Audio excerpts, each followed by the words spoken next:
Good afternoon বন্ধুরা, আশা করি সবাই খুব ভালো আছেন। চলে এলাম নতুন ভিডিওতে, কিছু গুরুত্বপূর্ণ কথা বলবো। তাই আপনারা সবাই জানেন যে আমাদের ইউটিউব পরিবারের সদস্য অর্থাৎ প্রিয় ইউটিউবার আলপনা আমাদের ছেড়ে চলে গেছে সেই গত সোমবার উল্টো রথের দিন। তো আমি উল্টো রথে যাব, একটু রেডি হবে এমন একটা অবস্থা, শাড়ি পরবো এমন একটা সময় আমি মোবাইলটা খুললাম। অনেকক্ষণ ধরে আমি অনলাইনে আসছি না, মোবাইলটা বন্ধ ছিল। তারপর হঠাৎ আমি মোবাইল খুললাম। মোবাইলটা খোলার পরে এই ভিডিওটা দেখলাম। তো ভিডিওটা দেখার পরে আমার মনটা খুব খারাপ হয়ে গেল। আমি যে কোনো অনুষ্ঠানে গিয়ে ভিডিও করি, ভাবলাম যে উল্টো রথে একটু ভিডিও করব। তো সেই অনুযায়ী রেডি হচ্ছিলাম আর কি। তখনই সেই ভিডিওটা দেখি, তারপরে একটু মনটা খারাপ হয়ে যায়। তারপরে কিছু ভিডিও লেখা এসব দেখার পর মনটা এতটাই খারাপ হয়ে গেল, আমার চোখ দিয়ে জল চলে আসলো।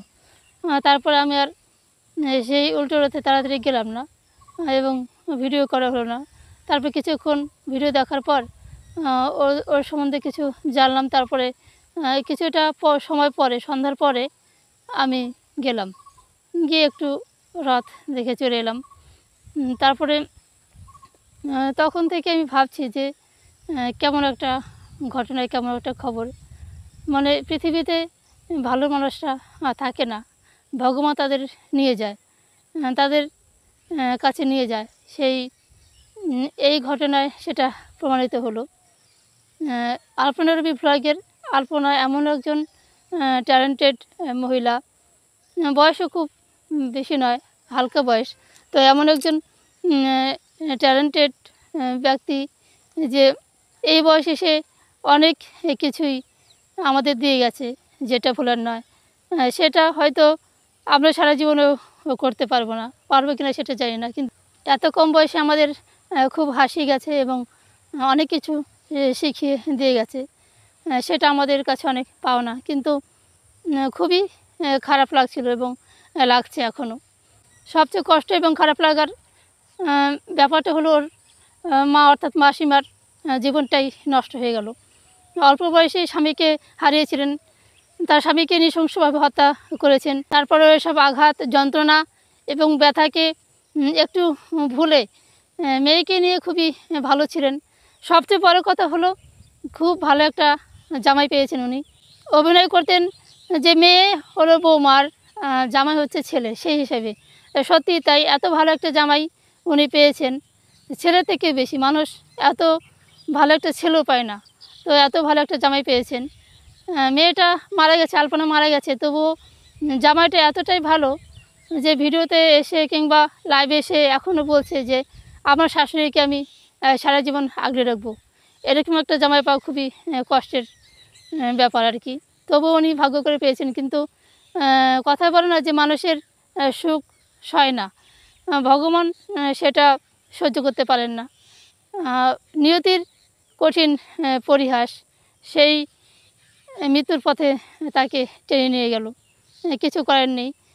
কিন্তু ভিডিও দেখছি আর মোবাইল খুললেই অনেক কিছু চোখে পড়ছে, অনেক রকমের বাজে কথা বলছেন যে আলপনার ভালো চিকিৎসা করা হয়নি, তাকে চিকিৎসার অভাবে মেরে ফেলেছে, অনেক কথা। কিন্তু আমি আজকে এবং গতকালকে অনেক ভিডিও দেখলাম, আলপনার হাজব্যান্ড অনেক কথা বলছে এবং আজকেও লাইভে এসে অনেক কথা বলছেন যে এতটাই ভালোবাসতেন, এতটা যদি ভালো না বাসতো তাহলে ওর মা বাবাকে ছেড়ে ওকে নিয়ে পালিয়ে আসতো না।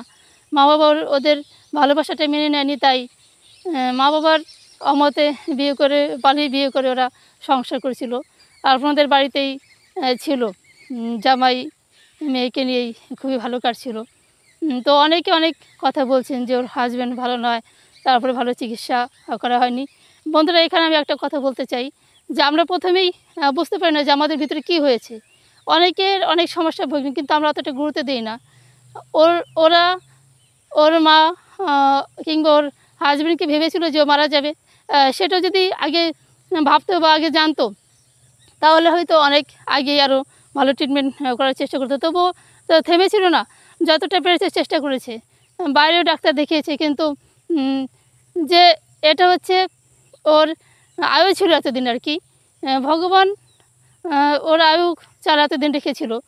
আর ও যদি বাঁচতো, ওর যদি বাঁচার থাকতো তাহলে ভগবান অন্য পথ দেখাতো, অন্য পথ অবলম্বন করে ওকে বাঁচানোর চেষ্টা করতো। কিন্তু ওর আয়ু ছিল এতদিন, যার যতদিন আয়ু সেটা তো থাকেই। ওর আয়ু এতদিন ছিল, তাহলে এই বয়সে এতটুকু মেয়ে কেন যাবে? এত বড় একটা ট্যালেন্টেড, যার ভিতরে এত প্রতিভা রয়েছে। কালকে ওর হাজব্যান্ডের ভিডিওটা দেখলাম, তো আলপনা সম্বন্ধে অনেক কথাই বলছিল যে ও এমন একজন ট্যালেন্টেড মহিলা যে ওর অনেক গুণ আছে, শুধু ভিডিও করে নয়, অনেক কথাবার্তা, তারপরে ভিডিওগুলি খুব তাড়াতাড়ি অ্যাক্টিংটা খুব ভালো করে শিখতে পারে, তারপরে আবার ডায়লগগুলি তাড়াতাড়ি মুখস্থ করতে পারে। খুবই একজন প্রতিভাময়ী ব্যক্তি আর কি। তারপরে বন্ধুরা বললো যে এমন একজন ট্যালেন্টেড মানুষ এই পৃথিবী ছেড়ে চলে গেল, এটা অনেক বড় সর্বনাশ।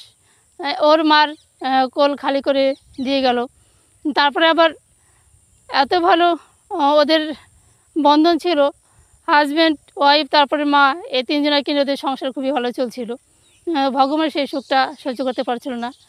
এত কষ্টের পর একটু টাকার মুখ দেখেছিল, সেটাও সহ্য হলো না। ওদের মন মানসিকতা সমস্ত কিছু ভেঙে দিয়ে গেল। তো যেদিন মারা গেছিলো তারপরের দিন আমি ওর শেষ যাত্রার ভিডিওটা দিয়েছিলাম। তারপরে কদিন ধরে আমি ভিডিওগুলি দেখছি, ভাবলাম যে কিছু কথা বলবো, তাই এই কথাগুলি বলা।